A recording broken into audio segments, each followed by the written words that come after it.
You wrote down 17 things you wanted to say, but the only thing that mattered was the 18th, the realization that Katsky, through 1,000 hours of noise of yours, then 1 minute of your silence. It starts with Katsky. It always does. You're in the middle of telling him about your day, the small details that feel important to you, the vending machine that ate your coins, the way Mina's laugh had echoed down the hall during lunch, a theory you've been turning over in your head about the new hero gear modification you'd read about. When he sets down his fork, the sound is quiet, deliberate. You know that sound. You talk a lot, he says, not cruel, not sharp, just factual in the way Katsky delivers most things, like he's stating the weather. His red eyes are on his ball, like a lot. The sentence drops out of your mouth mid thought and doesn't finish. You blink at him. I. You pause. Sorry? I'm not asking you to apologize. He picks his fork up. I'm just saying, you don't stop.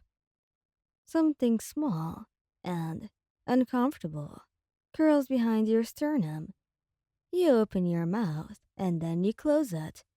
You look at Ijiro across the table, who has gone very still, in the particular way he does when he's deciding whether to intervene or let something play out. His sharp-toothed smile has dimmed by a few degrees. Okay, you say, quieter than usual.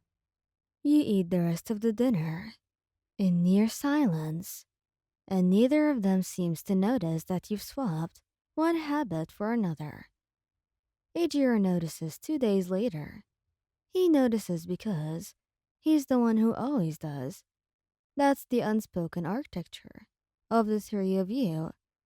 Katsky provides the friction that keeps everything honest, and Ajur provides the softness that keeps everything from breaking. It's never been discussed. It doesn't need to be. He finds you on the common room couch, with your knees pulled up and a notebook open in your lap, writing, instead of saying whatever you were clearly about to say to Dinky, who looks vaguely confused as he retreats toward the kitchen. Ijiro watches you write something down and close the notebook, like a note to yourself, like you've been cataloging everything you're no longer allowed to say out loud. He sits beside you, close enough that his shoulder presses into yours.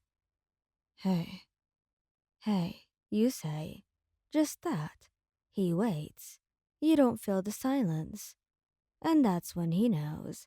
Ijiro has known you long enough to understand that silence from you is never neutral. It's always either peace or punishment. And this quiet has an edge to it. You've been padding around it for 2 days. Softer, smaller, taking up less sound in every rhyme.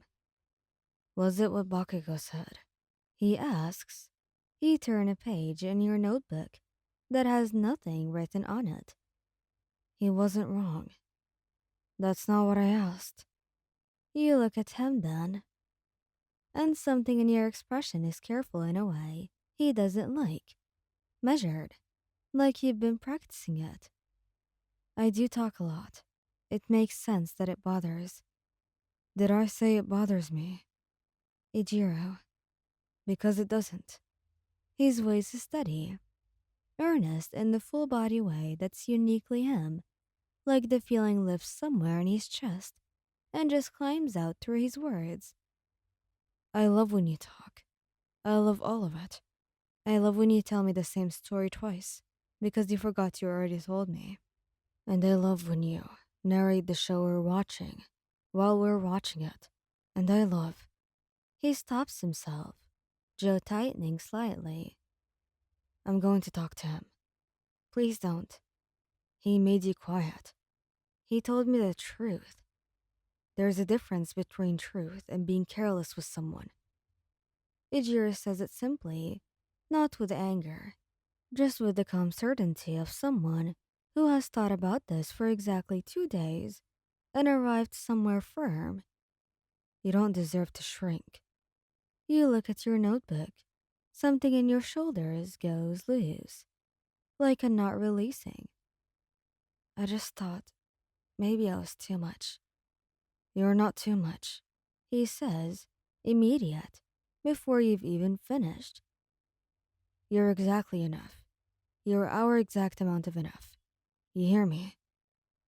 He talks to Katsky that evening after training, when they're both still in workout clothes and the hallway's empty.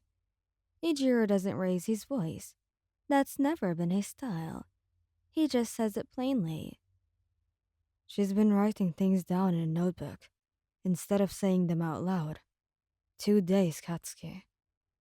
Katsky's jaw works. He doesn't say anything. I know you didn't mean it the way she heard it. I know that.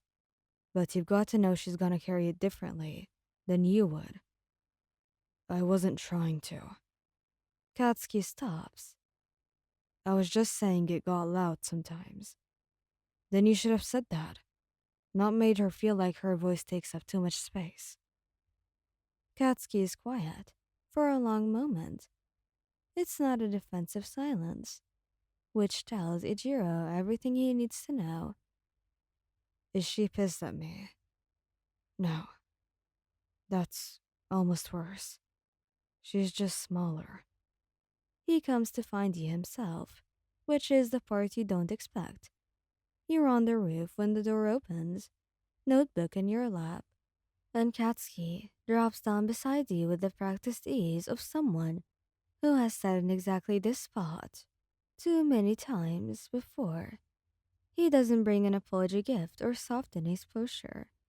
He's still all hard angles and direct stare, but his shoulders presses into yours.